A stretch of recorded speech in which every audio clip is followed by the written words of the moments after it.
Hello दोस्तों, मैं Sarla Yadav SY Hindi platform channel पर एक बार फिर से आप सभी का हार्दिक अभिनंदन करती हूं। और हम अपने चैनल पर तैयारी कर रहे हैं TGT PGT एस्टेट, और उसी के संदर्भ में हमारी क्लास नंबर रहने वाली है 49। और अभी तक 48 क्लासेस यानी कि 48 क्लासेस मैं अपने चैनल पर अपलोड कर चुकी हूं। तो सबसे पहले आप हमारे चैनल को सब्सक्राइब करें।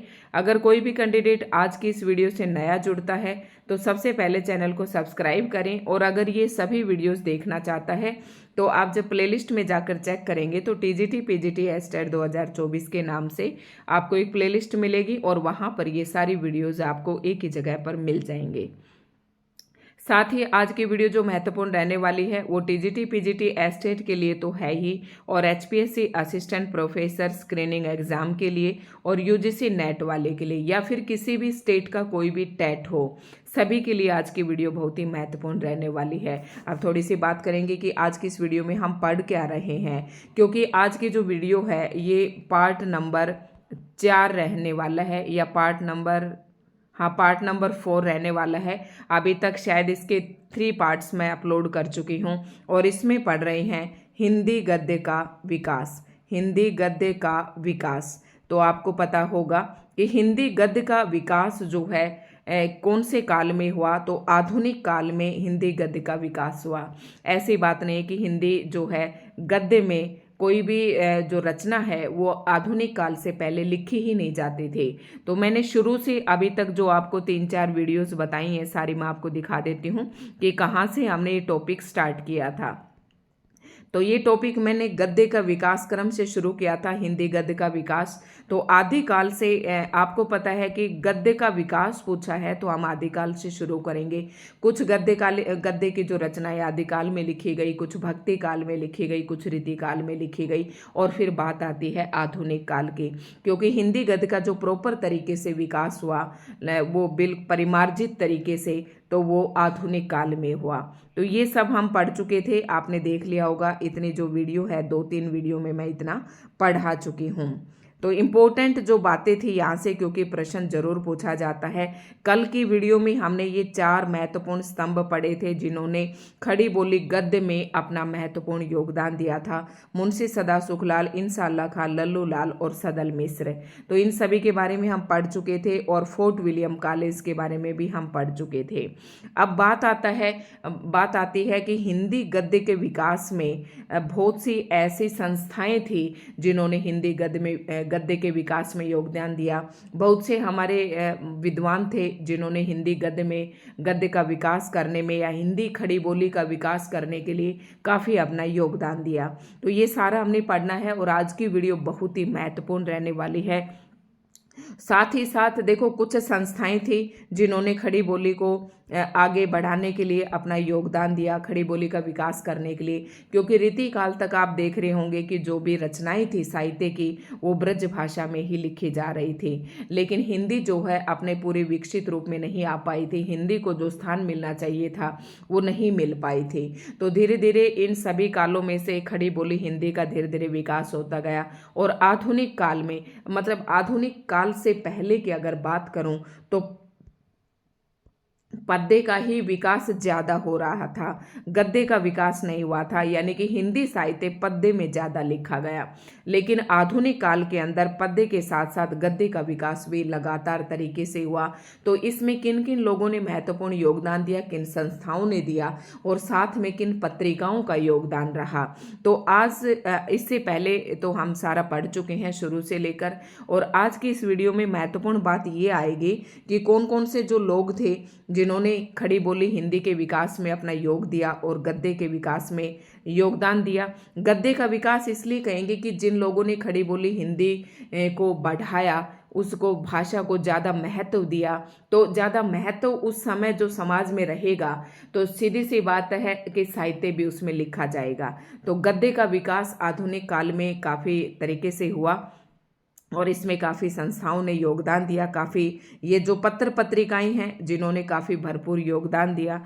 तो आज के इसमें हम पढ़ेंगे कि जो प्रारंभिक समय में जो समाचार पत्र थे, जो संपादक थे, वो सारे कौन कौन से थे, ये सारी पत्र पत्रिकाएं आज पढ़ेंगे। और कोई भी पेपर हो, चाहे यूजीसी नेट का पेपर हो, चाहे एस्टेट का पेपर हो, यहाँ से प्रश्न जरूर पूछा जाता है। तो जो कल हमने छोड़ा था, यहाँ पर हमने छोड़ा था, और ये मैंने कहा था ये सब आपको नहीं पढ़ना है, लेकिन गिल क्राइस्ट और फोर्ट विलियम कॉलेज और जो चार ये खड़ी बोली गद्य के चार महानुभाव थे, इनकी भाषिक विशेषताएं और इनसे संबंधित महत्वपूर्ण प्रश्न ये हम इस वीडियो में पढ़ चुके थे। आज की इस वीडियो में देखते हैं कि ये काफ़ी महत्वपूर्ण रहने वाले हैं, और एस्टेट वाले स्टूडेंट अपनी तैयारी को कंटिन्यू रखें। आज की वीडियो उन्हीं के कहने से बना रही हूँ और काफ़ी महत्वपूर्ण भी है।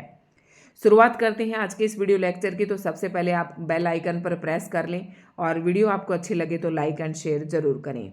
स्वामी दयानंद सरस्वती ने 1874 ईस्वी में सत्यार्थ प्रकाश की रचना खड़ी बोली हिंदी गद्य में की।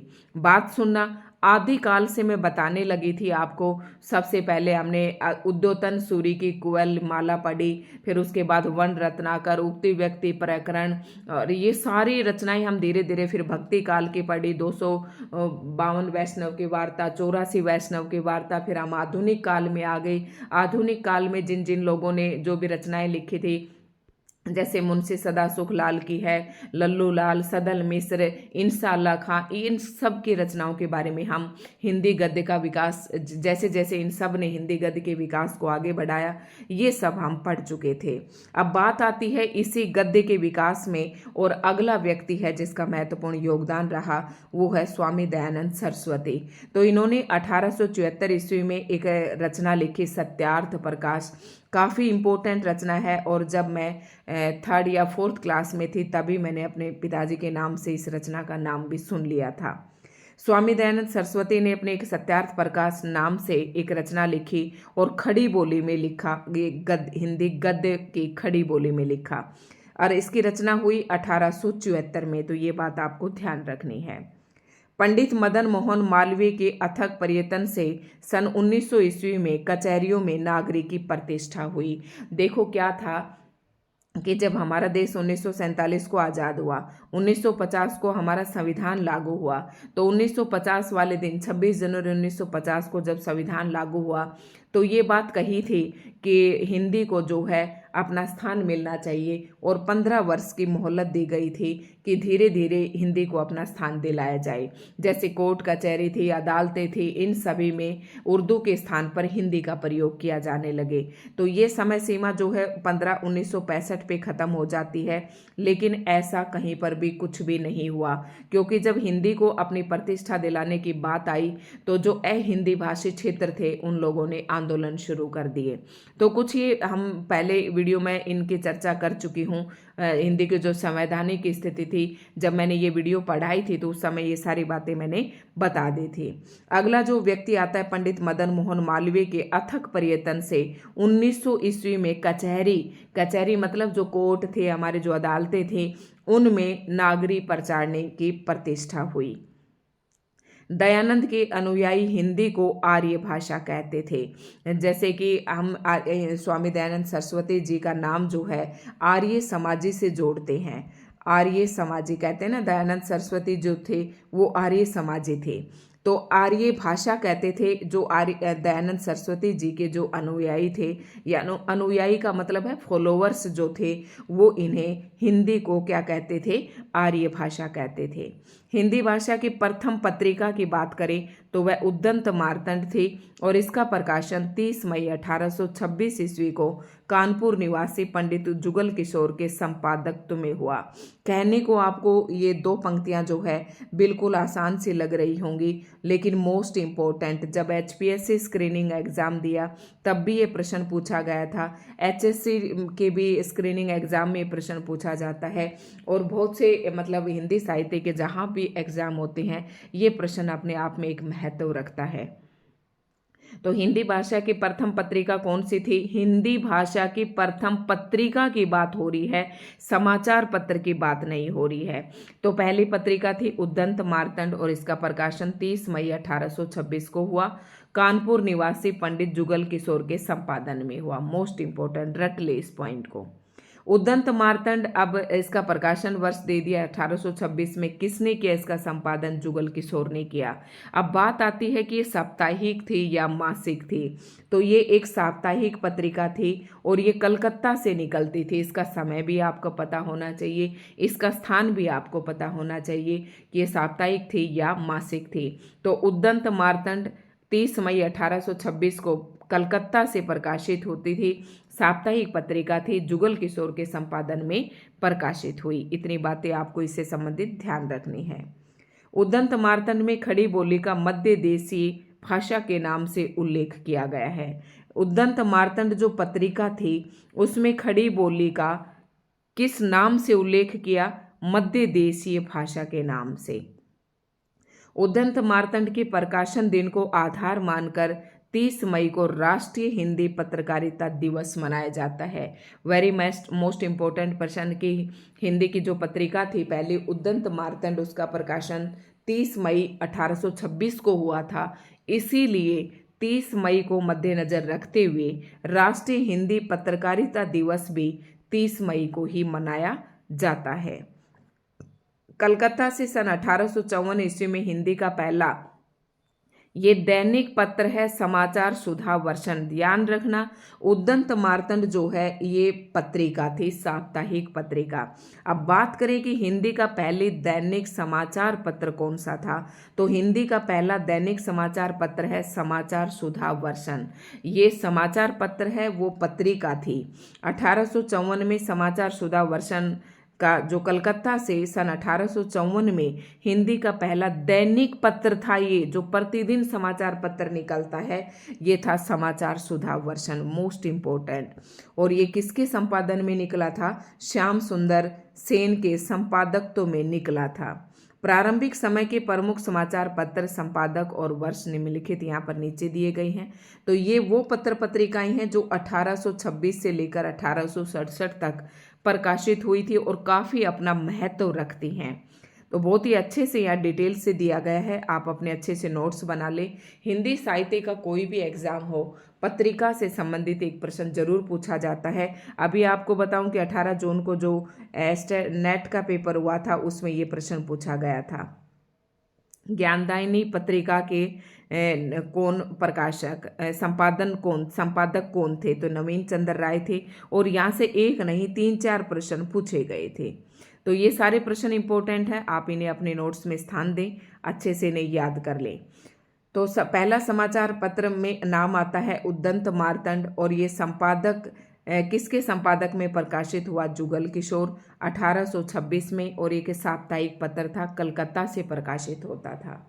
अब आपको ध्यान रखना है कि अधिकतर कैसे याद रखेंगे, जैसे हर किसी का तो याद रहेगा नहीं कि वो साप्ताहिक था या मासिक था। तो ऐसे कर ले, उद्दंत मार्तंड, बंगदूत, प्रजा मित्र, बनारस अखबार, मार्तंड, मालवा अखबार, सुधाकर, ये सारे साप्ताहिक पत्रिका थी। ठीक है। और बंगदूत राजा राम मोहन राय, ये भी मोस्ट इम्पोर्टेंट है। ये 1829 ईस्वी को प्रकाशित हुआ और ये भी कलकत्ता से प्रकाशित हुआ। तो आप देख रहे होंगे नोट्स में कि पहले सारे साप्ताहिक वाली है, फिर कलकत्ता से जो प्रकाशित हुई वो हैं, और उसके बाद फिर अलग अलग जगह से जो हैं। तो बंगदूत मोस्ट इम्पोर्टेंट, उद्दंत मार्तंड, बंगदूत भी बहुत ही इम्पोर्टेंट है। और जो प्रजा मित्र पत्रिका है ये 1834 ईस्वी में प्रकाशित हुई और ये भी साप्ताहिक पत्रिका थी, कलकत्ता से प्रकाशित होती थी। अगला आता है बनारस अखबार। वेरी मोस्ट इम्पोर्टेंट पॉइंट ये भी कि इसके संपादन में निकली थी राजा शिव प्रसाद सितारे हिंद के संपादन में बनारस अखबार निकला और 1845 में ये संपादित हुआ और साप्ताहिक पत्र था और ये काशी से प्रकाशित होता था। उसके बाद आता है अकेला मार्तंड, वो था उद्दंत मार्तंड और ये है मार्तंड। और नासिरुद्दीन साप्ताहिक, ये भी कलकत्ता से प्रकाशित होता था। अगली इम्पोर्टेंट जो पत्रिका है वो है ये मालवा अखबार किसके प्रकाशन में छपता था? प्रेम नारायण के प्रकाशन में। ये भी साप्ताहिक था और मालवा अखबार जो है मालवा से ही प्रकाशित होता था। नेक्स्ट आता है सुधाकर, और सुधाकर जो पत्रिका थी या समाचार पत्र था वो बाबू तारा मोहन मित्र के संपादन में प्रकाशित हुआ 1850 में। ये भी साप्ताहिक था और काशी से प्रकाशित होता था। उसके बाद आता है बुद्धि प्रकाश, वेरी मोस्ट इम्पोर्टेंट। जैसे इसकी ट्रिक बना लो कि बुद्धि, बाकी तो ये आपके पढ़े हुए हैं कई बार तो आपको इसमें दिक्कत नहीं होगी। जो बुद्धि होती है ना वो सदा सुख रहते हैं, जिस आदमी में बुद्धि रहती है वो हमेशा सुखी रहते हैं। तो बुद्धि प्रकाश जो समाचार पत्र था वो किसके संपादन में निकला? मुंशी सदासुख लाल के संपादन में। 1852 में साप्ताहिक था और आगरा से निकला था। अगला आता है वेरी मोस्ट इम्पोर्टेंट, जो मैंने अभी आपको बताया था, समाचार सुधा वर्षन। ये श्याम सुंदर सेन के संपादन में निकला 1854 में और ये दैनिक था और ये कलकत्ता से प्रकाशित होता था। ये बातें हम पहले भी इसके बारे में पढ़ चुके हैं। नेक्स्ट जो है प्रजा हितैषी, मोस्ट इम्पोर्टेंट। जितने स्टार लगाएं अभी तक जो मैंने रचनाएं बताई हैं ये सारी इम्पोर्टेंट हैं। प्रजा हितैषी किसके था? राजा लक्ष्मण सिंह के संपादन में निकली और 1855 इसका समय था। और आगरा, अब इसको ऐसे याद कर लें, अगर आपने थोड़ी सी हरियाणा जी की पढ़ी है तो आगरा में भेजा था जो राम भरत और लक्ष्मण थे, तो आगरा के आसपास की जो ज़मीन थी वो लक्ष्मण को सौंप दी गई थी, ऐसे याद रखें। तो प्रजा हितैषी राजा लक्ष्मण सिंह। नेक्स्ट है थोड़ी सी इम्पोर्टेंट जो है, हम उन्हीं को थोड़ा सा स्थान देंगे। अगली आती है ज्ञानदायिनी पत्रिका। तो ये नवीन चंद्र राय के संपादन में छपी और मासिक पत्रिका थी पंजाब से। 1867 में इसका प्रकाशन हुआ। जब यूजीसी नेट में पूछ ली गई तो एस्टेट में भी पूछी जा सकती है। अगली है मोस्ट इम्पोर्टेंट तत्वबोधिनी पत्रिका। तत्वबोधिनी पत्रिका ये 1865 में प्रकाशित हुई और बरेली से। नेक्स्ट है, बस इसको आप रहने दें, इतनी इम्पोर्टेंट ये नहीं है। आगे बंगदूत पत्रिका का प्रकाशन हिंदी के अतिरिक्त अंग्रेजी, फारसी तथा बंगला भाषा में भी होता था। यानी कि जो दूसरे नंबर पर मैंने बंगदूत बताई थी राजा राम मोहन राय के 1829 में, तो ये जो है ये हिंदी के अलावा, ये साप्ताहिक पत्रिका थी और हिंदी के अलावा जो है ये अंग्रेजी, फारसी और बंगला भाषा में भी प्रकाशित होती थी। बनारस अखबार के विरोध में तारा मोहन मित्र ने सुधाकर पत्रिका का प्रकाशन किया। देखो, जब बनारस अखबार था ये किसने निकाला था? शिव प्रसाद सितारे हिंद के उसमें। तो इसके विरोध में तारा मोहन मित्र ने एक पत्रिका का प्रकाशन किया और उस पत्रिका का नाम था सुधाकर। मुंशी सदासुख लाल की पत्रिका बुद्धि प्रकाश, नरुल बाजार का हिंदी रूपांतरण। देखो, वैसे तो एक्स्ट्रा बातें बहुत दी गई हैं लेकिन जो इम्पोर्टेंट पॉइंट्स मैं आपको वही बता रही हूँ, मैं वो छपती थी, ठीक है। पंडित वंशीधर ने आगरा से हिंदी उर्दू का एक पत्र निकाला था जिसके हिंदी कॉलम का नाम भारत खंडामृत तथा उर्दू कॉलम का नाम आबे हयात था। ये थोड़ा सा ध्यान रखिए, थोड़ा इम्पोर्टेंट पॉइंट भी है कि वंशीधर ने आगरा से हिंदी उर्दू का एक पत्र निकाला, मतलब आगरा से वंशीधर नाम के एक इंसान ने एक पत्र निकाला हिंदी और उर्दू में, जिसका हिंदी में तो नाम था भारत खंडामृत और उर्दू में था आबे हयात। गारशद तासी का नाम भी आपने सुना होगा, जब हिंदी साहित्य लेखन परंपरा पढ़ी थी तो गारशद तासी का नाम आपने बिल्कुल सुना होगा। तो गारशद तासी एक फ्रांसीसी विद्वान थे जो पेरिस में हिंदुस्तानी या उर्दू के अध्यापक थे। तो गारशद तासी कौन थे? एक फ्रांसीसी विद्वान थे और इन्होंने हिंदी साहित्य भी लिखा था, हिंदी साहित्य का इतिहास भी लिखा। और गारशद तासी एक फ्रांसीसी विद्वान थे और पेरिस में हिंदुस्तानी या उर्दू के अध्यापक थे, ये भारत में नहीं थे। गारशद तासी ने 1836 में हिंदुस्तानी साहित्य का इतिहास पुस्तक की रचना की। तो ये पॉइंट आप थोड़ा सा ध्यान रख लें अगर रखें तो। और उसके बाद है, ये पॉइंट इंपॉर्टेंट है, जो गारशद तासी थे ना ये पेरिस में थे उर्दू के अध्यापक, तो ये उर्दू भाषा के कट्टर समर्थक थे। अब कट्टर उर्दू के समर्थक हैं तो हिंदी के आलोचक ही मिलेंगे, जिसके कारण वे हिंदी को एक भद्दी बोली कहते थे।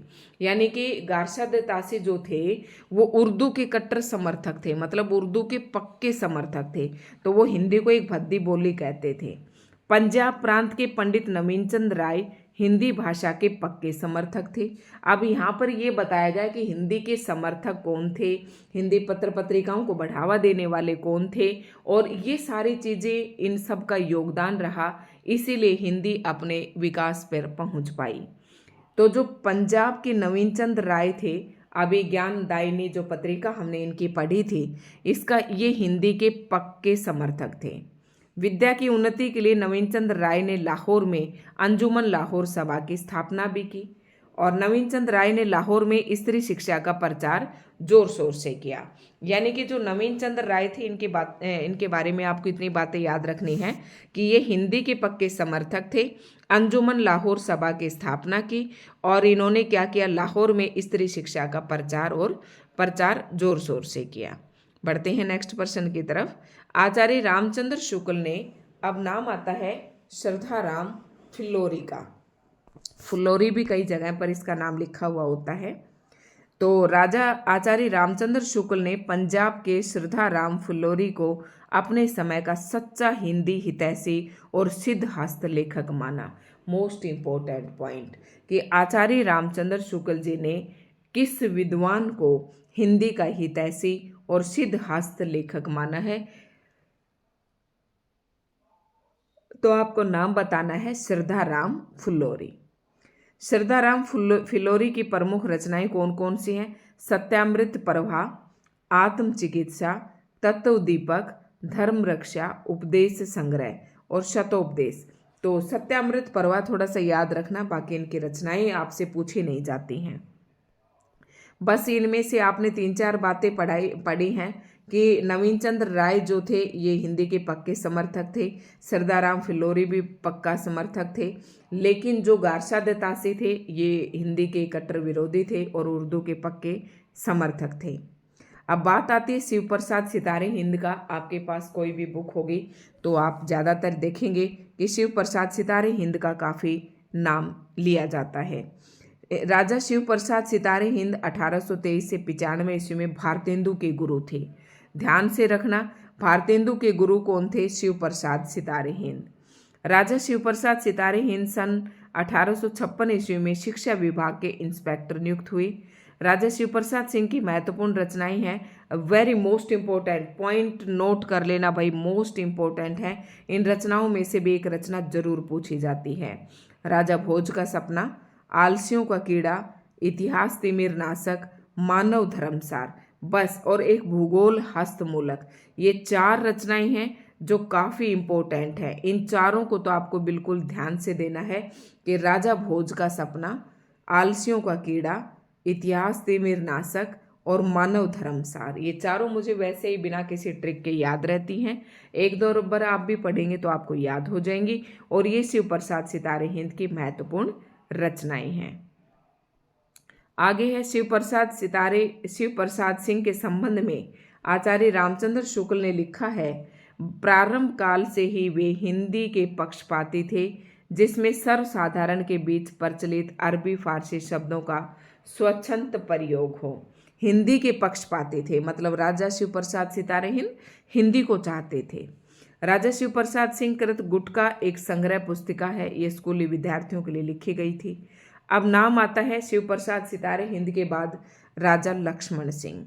तो राजा लक्ष्मण सिंह जो थे ये संस्कृत निष्ठ हिंदी के समर्थक थे, मतलब ये हिंदी के तो समर्थक थे लेकिन संस्कृत निष्ठ हिंदी के समर्थक थे। और शिव प्रसाद सितारे हिंद जो थे ये क्या थे? ये भी हिंदी के समर्थक थे। और इन्होंने जो सब लोगों के बीच में अरबी और फारसी शब्दों का स्वच्छंद प्रयोग हो, उनका इन्होंने प्रयोग किया। राजा लक्ष्मण सिंह ने कालिदास के 3 ग्रंथों का अनुवाद किया, वेरी मोस्ट इंपॉर्टेंट पॉइंट। अब यहाँ पर जब आप ये गद्य का विकास पढ़ रहे हैं तो ये पॉइंट सारे इंपॉर्टेंट हैं। उसके बाद तो 4 ही पॉइंट बचेंगे, नाटक, उपन्यास, कहानी और निबंध। अगर कोई कैंडिडेट इतना जिसको नहीं रुका जा रहा, बहुत फास्ट अपनी तैयारी रखना चाहता है, तो वो मैंने ऑलरेडी भी करवा रखी हैं। हिंदी के अन्य गद्य विधाएं जैसे रिपोर्टाज है, संस्मरण है, डायरी। अगर आपको कहीं पर भी कोई वीडियो नहीं मिलती है तो आप कमेंट कर दे, मैं लिंक शेयर कर दूंगी, ठीक है। राजा लक्ष्मण सिंह ने कालिदास के किन ग्रंथों का अनुवाद किया, ये प्रश्न पूछा जाता है। तो राजा लक्ष्मण सिंह ने संस्कृत की एक रचना थी शकुंतला, रघुवंश और मेघदूत, इन तीनों का हिंदी में अनुवाद किया राजा लक्ष्मण सिंह ने। तो इनके प्रकाशन वर्ष भी यहाँ पर दिए गए हैं। राजा लक्ष्मण सिंह ने रघुवंश के गद्यानुवाद के प्राकथन में लिखा है। अब इस रघुवंश नामक रचना में राजा लक्ष्मण सिंह ने क्या लिखा है? हमारे मत में हिंदी और उर्दू दो न्यारी न्यारी बोली हैं। इस लाइन को तो घोट लेना, पी लेना कि ये प्रश्न पूछा जाता है कि ये पंक्ति किसकी है। तो ये पंक्ति है राजा लक्ष्मण सिंह की कि हमारे मत में हिंदी और उर्दू दो बोली न्यारी न्यारी है। हिंदी इस देश के हिंदू बोलते हैं और उर्दू यहाँ के मुसलमान और फारसी पढ़े हुए हिंदुओं की बोलचाल की भाषा है। तो आज हम यहाँ पर ये कर देंगे ख़त्म। भारत में हुए सांस्कृतिक जागरण, धार्मिक सामाजिक सुधार से संबंधित अब कुछ यहाँ पर संस्थाएं दी गई हैं। तो ये कुछ लोग थे जिन्होंने हिंदी गद्य में अपना काफ़ी मतलब ये यही है, हिंदुओं की बोलचाल है। तो ये मैंने बताया कि इस पॉइंट को तो आप अच्छे से याद कर लें। उसके बाद आता है फिर हमारी हिंदी गद्य की विधाओं की हम शुरुआत कर देंगे। कुछ मैं बता रही थी आपको कि भारत में सांस्कृतिक जागरण, धार्मिक तथा सामाजिक सुधार से संबंधित कुछ संस्थाएं थी जिन्होंने देश में काफ़ी योगदान दिया। तो ये संस्थाएं भी हमें पढ़ लेनी चाहिए क्योंकि यहाँ से भी प्रश्न पूछा जाता है।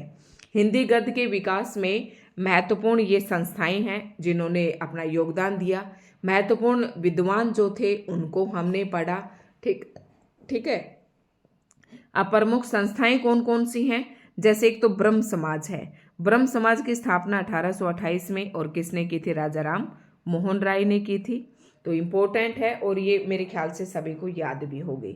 तत्वबोधनी सभा, ये मैंने बताया देवेंद्र ठाकुर के इसके संस्थापक थे इस संस्था के, और 1839 में इस सभा की स्थापना हुई।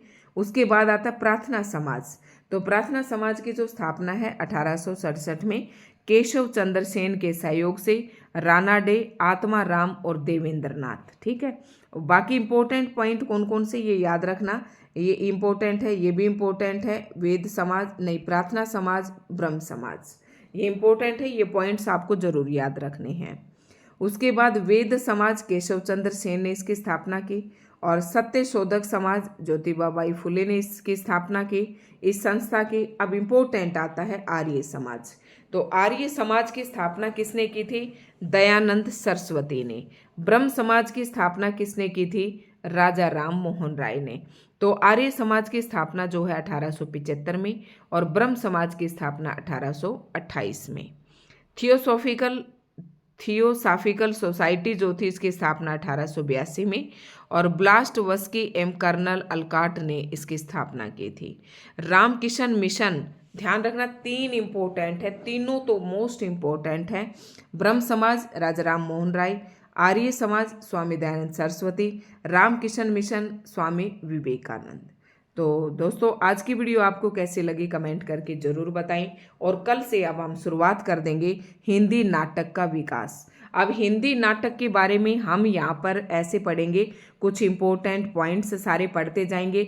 और अगर आप रचनाएं लिखना चाहते हैं तो मैंने और जो वीडियो पढ़ा रखे हैं नाटक के, आप वहाँ से सारी रचनाएं नोट कर सकते हैं। तो मेरे पास कमेंट आया था कि मैम आप नाटक से स्टार्ट कीजिए, तो अब हम नाटक के कल से वीडियो जो है स्टार्ट कर देंगे। और साथ ही साथ आधुनिक काल का जो पद्य का विकास है उसके मैं MCQ साथ के साथ डाल रही हूँ। तो आधुनिक काल पे 5-6 वीडियोज आएंगे, आप वो सारी जरूर देखें।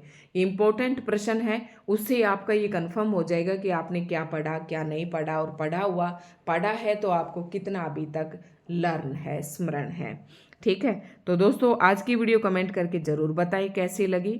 तो धन्यवाद दोस्तों। इसमें कुछ संस्थाएं हैं, कुछ पत्र पत्रिकाएं हैं और कुछ संस्थाएं हमने पढ़ी और कुछ महत्वपूर्ण विद्वान पढ़े जिन्होंने हिंदी गद्य के विकास में अपना योगदान दिया। अब आप देखेंगे कि अधिकतर जो चैनल हैं आपको सीधे तौर पर नाटक पढ़ा देंगे, लेकिन अभी तक जो बातें हम पढ़कर आए हैं यहाँ से बहुत सारे प्रश्न बनते हैं।